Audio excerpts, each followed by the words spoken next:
Nga kinabuhi gikan kanimo ug ikaw usab mukuha niini. Tungod kay wala kami masayod kanos kami kuhai sa imo laman nga kinabuhi.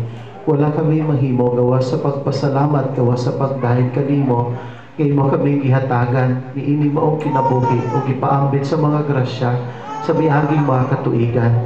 Mapaubsanon usab kami nagahangyo kanimo nga kining among hinulaman nga kinabuhi malugwayan paunta sa pipila ka mga katuigan o taas mga katuigan nga imong ihatag kanila.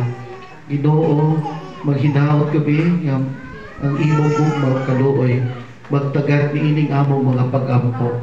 Naghangyo kami nga masilang panalangina ihatag kanila ang mayong panawas taas pagkinabuhi nga wag ta ilang madawat diha kanimo. Tabangi ug buligi sila sa mga panahon sa ilang paghago mga pagsakripisyo panginabuhian, pag-uma o pagpamuhi.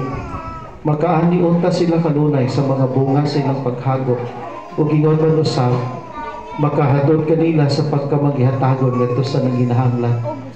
Kanunay unta sila mga lagad kanimo o kanunay sila mobalik sa pagkamagpasalamaton diha kanimo ilang pagsimba, pagpaambit sa mga grasya nga naa kanila.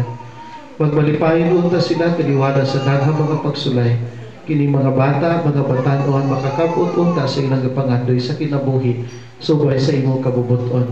Ining tanan among gipangayong ipasalamatan pinagi ni Kristo nga among Ginoo. Amen. Amen. Manalangin kaninyo Dios nga makagagahom sa tanan ang Amahan, ang Anak, Espiritu Santo. Amen. Happy birthday. Nga tatang, happy birthday to you. Happy birthday to you. Happy birthday.